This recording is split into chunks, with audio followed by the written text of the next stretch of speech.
In this Warframe guide, I'm gonna tell you how to never die and survive any situation in the entire game. We're gonna start beginner friendly with things that really everybody can do, and then go all the way up to the big level 9,999 endgame enemies, so that no matter where you personally are in the game right now, we're gonna have the right survival tips for you. Big shout out to all my generous channel members who help me keep the lights on. And now, let's jump right into it. Alright, so the first topic that I want to talk about today is something that might make you roll your eyes and you're going to be like, come on Blacky, please, we don't need to talk about this now, do we? But actually I think there's a lot of value in talking about it, and that would be movement and positioning.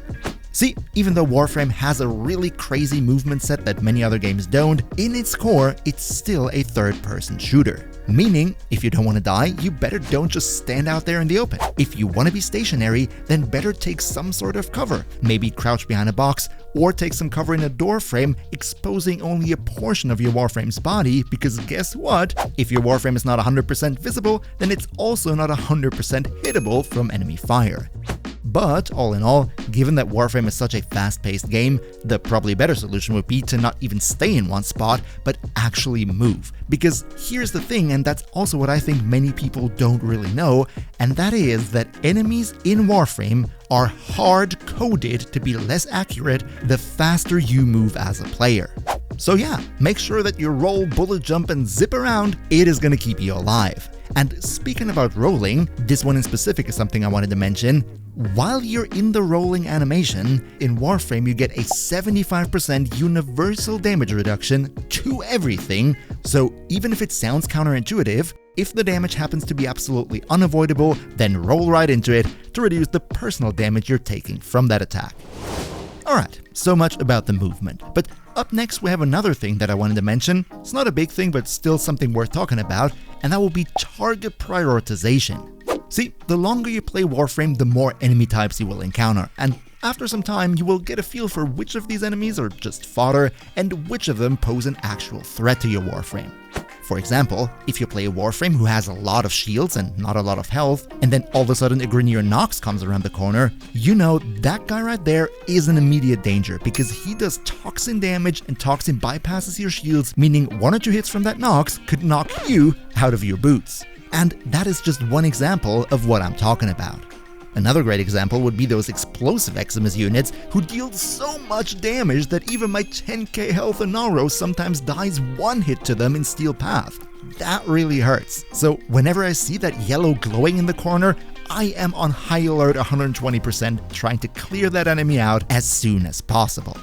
So yeah, long story short, what I'm saying here basically is you want to develop over time a bit more of a situational awareness, being able to identify which foes are a direct danger to your survival and which can be ignored until the big guys are taken out.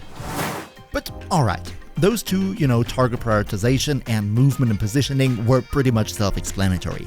Let's get into something that is a bit more sophisticated, and that is using defensive crowd control to make sure the enemies are preoccupied with pretty much everything else except the one job that they have, which is attacking you. For example, there are dedicated crowd control Warframes that you could use, or if you don't want to use those specific frames, there are also multiple helmet abilities available that you could subsume onto your Warframe of choice to give them the ability to also crowd control a bit themselves.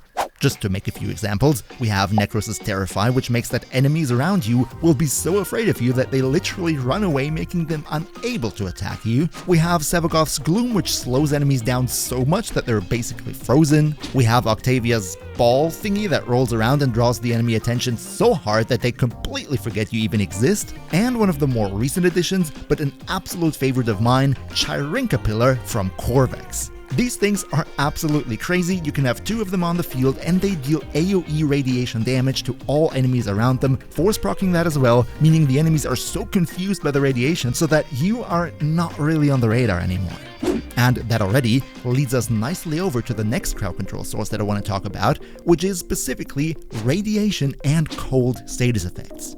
See, in terms of helmet abilities, we have a lot of options, but it might be that your Warframe of choice, or the build that you want to go for, requires you to have a specific other helmet ability so that you cannot subsume crowd control onto the frame. In this case, what you could do is simply bring a weapon that deals radiation and or cold damage with a lot of status chance, and that will already do quite a nice job. As I just said, radiation for example, the status effect, when you apply that to an enemy, that means they are confused and start attacking each other. They're still able to see you as a threat too, so they might attack you as well, but most of the time what will happen is the whole room starts turning on themselves and you can just sit in the corner, watch, maybe also get a bag of popcorn to enjoy it even more, and that's it then. As for cold, this is pretty self-explanatory, right? The more cold effects you apply to an enemy, the slower they get, and that slow not only applies to their physical movement speed, but also the fire rate of their weapons. So what we could do, for example, is bring a secondary weapon, equip it with cold and radiation damage. My personal favorites here would be the Kuvanukor and the Epitaph, and just with a couple of shots, you will massively slow down all the enemies in range while turning their attention and aggro towards each other. This will surely not make you 100% bulletproof, right? The occasional enemy will still start attacking you, but it will take away a lot of the heat that you would otherwise have. But if neither helmet abilities nor radiation and cold proccing is an effective tactic for you, then I have one more option for you, and that would be the Operator Arcane Magus Lockdown. With this, when you transfer in and out of Operator, nearby enemies just get stunned in place. So you might want to think about maybe bringing that to the mission. Oh, and just by the way, if you could spare a like, that would be amazing because it helps big time with the YouTube algorithm, so cheers so much for your support. But now, let's start looking into the actual nitty-gritty. Alright, so everything that we've talked about so far was leaning into manipulating the enemies around you to make sure that you receive as little incoming fire as possible. But since you won't be able to avoid being hit, let's now look into how to make your Warframe more tanky to ensure that you'll be able to withstand the damage that is incoming. And the first subject on that list would be the good old health tanking. Health tanking in and of itself is a really simple concept. We have to look at three main pillars. First of all, of course, our Warframe has to have enough health points to begin with. Then, secondly, we want to get as much damage reduction as possible, and thirdly, we need a way to self-heal all that health that we already lost back up. So let's go over these three steps, one after the other now, starting out with getting enough health points. When you want to give your Warframe more health, what you could do is use mods like, for example, Vitality. This one is pretty popular, right? But there are also other mods that too increase your maximum health. Though from my personal experience, I would say never use more than one health mod, because then you won't have enough mod space for all the other stuff that needs to go onto your Warframe. What you could also do is use arcanes, like for example Arcane Blessing. This one gives you up to 1200 flat hit points on top of whatever your Warframe has. And finally, since late 2023, where we got the introduction of Archon Shards, we could also use blue Archon Shards as a third means of increasing our maximum health, though I wouldn't personally recommend it. I think most frames would rather have other Archon Shards with other effects placed on them. But yeah, using a combination of mods, arcanes, or maybe Archon Shards will give you the opportunity to give your Warframe basically as much health as they'll ever need. Once you've done that, we go to point 2, which is increasing our damage reduction. And here again, we have multiple options. First, and most obviously, we can give our Warframe more armor. The more armor a Warframe has, the less damage to their health they take. Looks complicated, I know, but basically what it boils down to is, per Warframe that is health tanking, you want to have 1 or 2 upgrades that give you armor, and the more armor, of course, the better. What you could do is use these various mods right here. They are specifically good if your Warframe has a lot of base armor to go with, because then they will scale even higher. However, if you have a Warframe that doesn't have a lot of base armor, going for these mods might not be a good idea. In this situation, better go for certain arcanes that give you a flat armor value, like for example Arcane Guardian, or you could, just like with the health, also use Archon Shards to give you flat armor on top.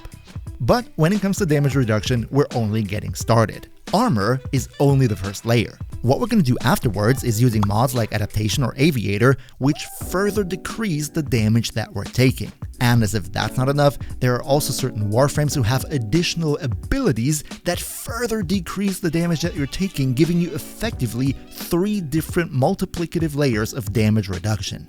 My personal favorite, and a really great tactic that we only recently unlocked, is using the reworked version of Mirage's Eclipse through the Helminth, which gives you 75% flat damage reduction for its entire runtime. Just imagine a Warframe with a healthy amount of health, a good dose of armor, adaptation on top, plus the 75% damage reduction from Mirage's Eclipse, and you can easily see figures of like 99% damage reduction, turning 1,000 health into 100,000 effective hit points. This has the potential to be really strong, especially when we're looking at our third and final pillar, which would be the self-heal. See, no matter how much health we have, we are still losing health, and health, in contrast to shields, doesn't regenerate by default. So, any good health tanking approach does have to have some sort of self-heal in order to be sustainable long term. And when it comes to that, there are countless options in the game what you could do. For example, you could use helmet abilities like Sevagoth's Gloom or Garuda's Blood Altar, for example. We have operator arcanes like Magus Elevate, which gives you back a certain amount of health every time you transfer into Warframe and out. We have countless mods, like for example Winds of Purity for the Furious, Lifestrike and Healing Return for melees, or one of my favorite little tricks, equipping your Warframe with an Arcana melee weapon, then equipping the Daikyu as a bow, and putting the mod Amalgam Daikyu target acquired onto the bow, which means that your Arcanas automatically get lifesteal, healing you for every hit that you deal. But of course, there are even more mods that can do that. There are also arcanes, for example Arcane Grace and Arcane Reaper, which can give you constant health regeneration. And I'm sure there are so many more ways to self-heal. If you have something in mind right now that I didn't mention, feel free to put it in the comments down below so we all get the full picture. Looking forward to what you can come up with. Alright, so much for the health side of things. What I want to talk about now, though, is something relatively recent, something that we didn't have last year, and that would be shield tanking. See, over the last couple updates, shields have become more and more viable to be tanky as well, just like health is now. And I personally couldn't be more hyped about it because this tactic is really strong, and I still think that in a lot of minds in the community, shields are still this weak thing that you kind of don't want to go for, but this couldn't be further from the truth, so let's jump right into it. At first glance, shield tanking looks very similar to health tanking. We again have our three pillars, more shields, more damage reduction, and then shield regeneration, but when we look into the details, we see there is quite the interesting difference. First off, of course, we want to make sure to have as many shield points as possible, with mods like Redirection for example, or we could also use Archon shards, just like with the health. But where it gets interesting is in point 2, when we're talking about damage reduction.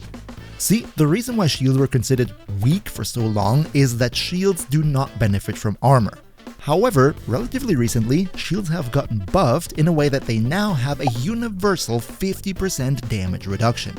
Then, to even further enhance the damage reduction, we also want to make sure to use mods like Aviator or Adaptation, because in contrast to armor, these also work on shields, not only on health. And the final addition that made shield tanking finally worth it is the aforementioned helmet ability Mirage's Eclipse. This one, giving you 75% damage reduction, also, just like Adaptation, works on shields as well, so that at the end of the day, with our 50% universal damage reduction that we have, plus Adaptation, plus 75% from Mirage's Eclipse, we can now also get shields to a point where they get relatively tanky.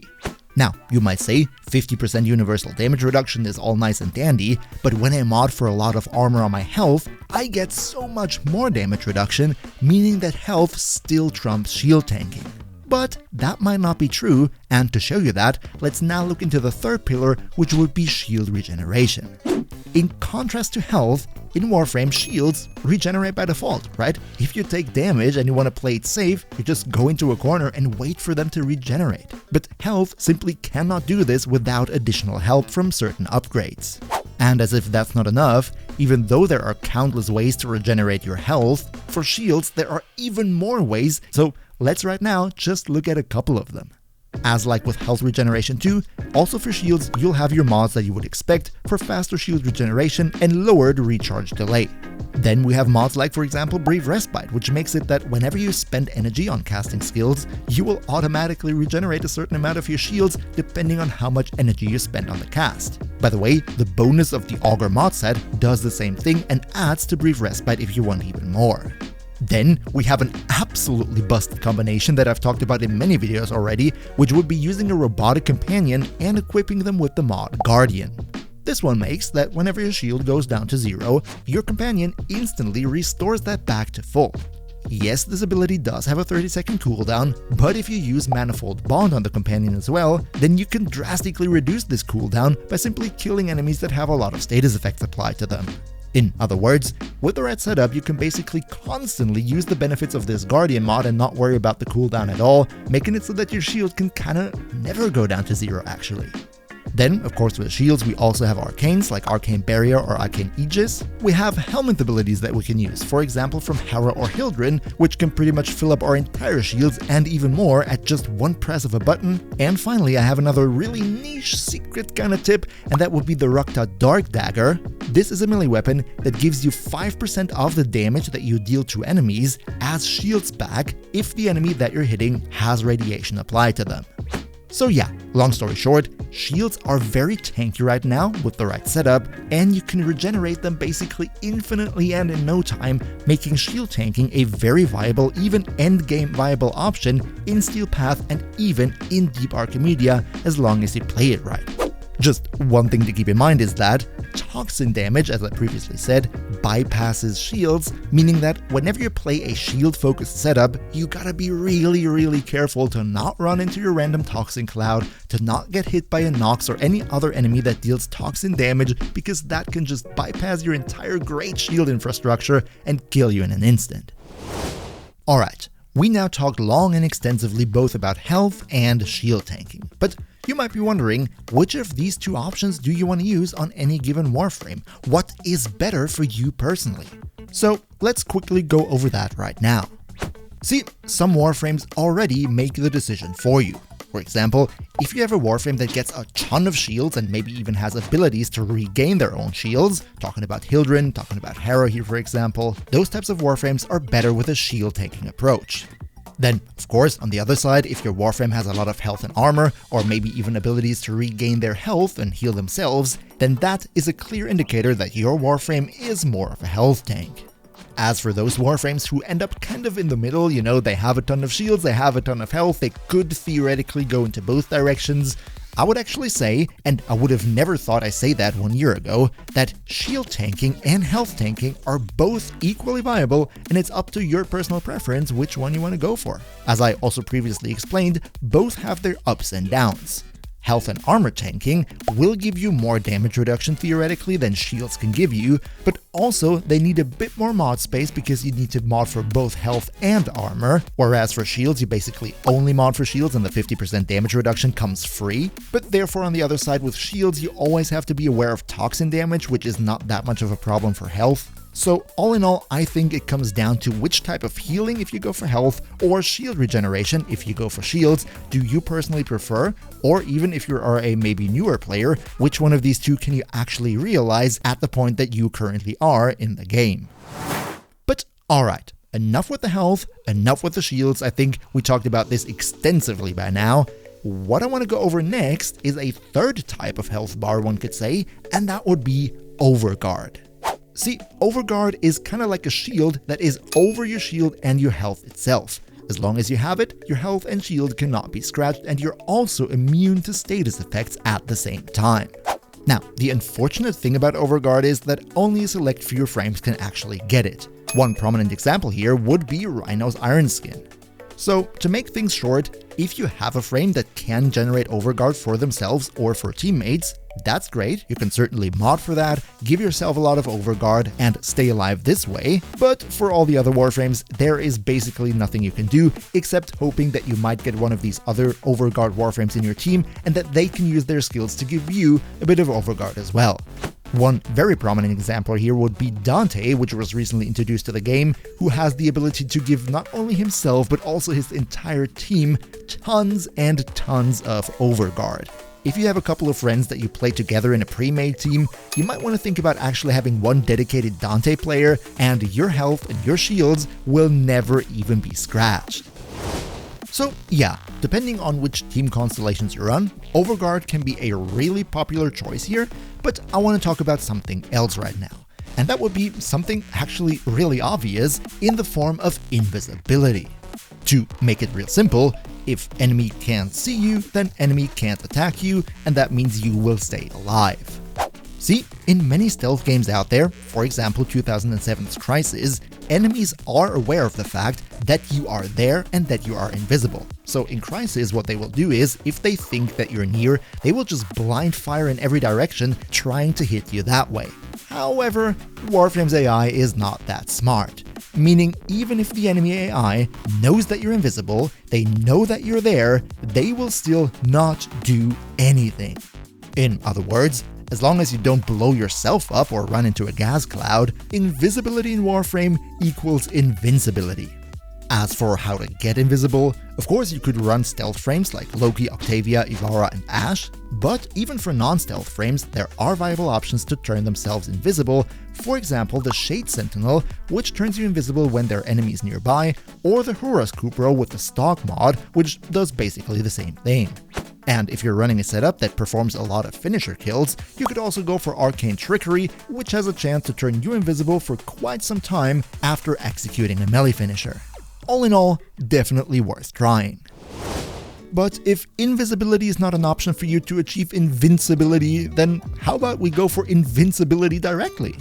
See, in Warframe we have this mechanic which is, I think, called immunity to damage, which is when your health and shield bar turns gray and you really absolutely cannot be hit by anything at all. And as players, we can actually go and take advantage of that in quite a few ways. First of all, we have a couple of Warframes in the game that have abilities that actually make them invincible. For example, Valkyr's Hysteria, which is amazing, right? If you have a Valkyr setup which can stay in this Hysteria state forever, you will be forever invincible. But you also have Excalibur's Slash Dash and Harrow's Covenant, which, even though it's just a couple of seconds, can make you invincible as well. So if that sounds good to you, you might want to give these frames a try. However, even if we're not running those frames, we can still get temporarily invincible using certain upgrades. Here's what I mean. On the one hand, we have a very popular mod among late game players, which is called Rolling Guard. What this does is, whenever you perform a roll, you will clean all negative status effects off your Warframe, plus you will get invincible, aka gray health bar, for 3 seconds. This is basically an always working complete get out of jail free card. However, unfortunately, this mod has, I think, 7 seconds of cooldown, so you cannot spam it. Something that does pretty much the same, but can be spammed though, would be the Vazarin Focus School's ability Protective Sling. What this does is, every time you Void Sling through your Warframe with your operator, that Warframe will get the same level of invincibility that Rolling Guard gives you, but for 5 seconds instead of 3. And the cool thing is, if you want to spam the in and out with the operator, you can pretty much refresh this all the time, keeping you invincible indefinitely, albeit in a very uncomfortable to play way. To be fair, not necessarily my preferred playstyle, but depending on the setup, you can definitely make it work. And last, but definitely, oh boy, definitely not least, I want to talk about the most high level, the most, I think, sophisticated way of survival in the entire game, and pretty much the only thing that can keep you alive at enemy level 10,000 still, and that would be, of course, shield gating. Alright, first of all, what is shield gating? Let's go over the basics real quick. Shield gating is a mechanic in Warframe that makes it that whenever your shields go down to 0, you become invincible for a brief period of time. The duration of this invincibility depends on how much shields you actually had before they went down to 0, and if you manage to regain shields in that time frame that you're invincible, you will get another invincibility time frame once those regained shields also go back down to 0, and you can basically loop this infinitely. So when we want to use shield gating to our maximum advantage, we have 2 different ways of going about it. Possibility 1 is making sure that we have relatively high shields, therefore getting a longer shield gating duration, like a longer time of invincibility. Or alternatively, we can use the mod Catalyzing Shields, which massively reduces our maximum shields, but therefore grants us a universal 1.33 seconds of invincibility once those shields break. Let's talk about both of these methods right now. If you have a Warframe with an ability to regain a lot of shields fast, for example Harrow or Hildren, then the best way to go about shield gating is trying to have as high of a maximum shield cap as possible to get a long invincibility time frame, because you can regenerate those shields just by using one of your abilities. However, if we have a Warframe without a skill for shield regeneration, then the better opportunity would be catalyzing shields, drastically reducing our maximum shields, and then use that in combination with mods like Brief Respite or the Augur set mods, so that we can cast abilities and transform the energy spent onto shields regenerated for our Warframe. This then can also be easily looped all the time, just like with the other approach where you spam the skill that gives you shields. The reason shield gating is so good is that no matter how much damage you take, when your shield breaks, you get this invincibility. So you cannot be one-shotted, which is also the reason why you can even survive against enemies level 10,000 with a shield gating approach. Oh yeah, and just a quick side note, not only shields but also Overguard can be gated, albeit in the case of Overguard with just half of a second of invulnerability, so not really practical, and for all Warframes except maybe Dante, this is completely irrelevant. One frame who benefits greatly, not only from shield gating, but also shield tanking, would be Harrow, who is currently stronger than he has ever been before. So, that sounds interesting, also definitely check out this video right here. Another big shout out to Niels V, Demon Orzel, Demon Emperor, Emperor Prime, Bland Waffle, Lost Linux Gaming, Lycan Shepherd, Turtle Pier, Shadow Soul, JPT Cokeman, Pepperwolf, and all other generous channel members for your continuous support. We see each other, hopefully in the next one, and until then, as always, good loot.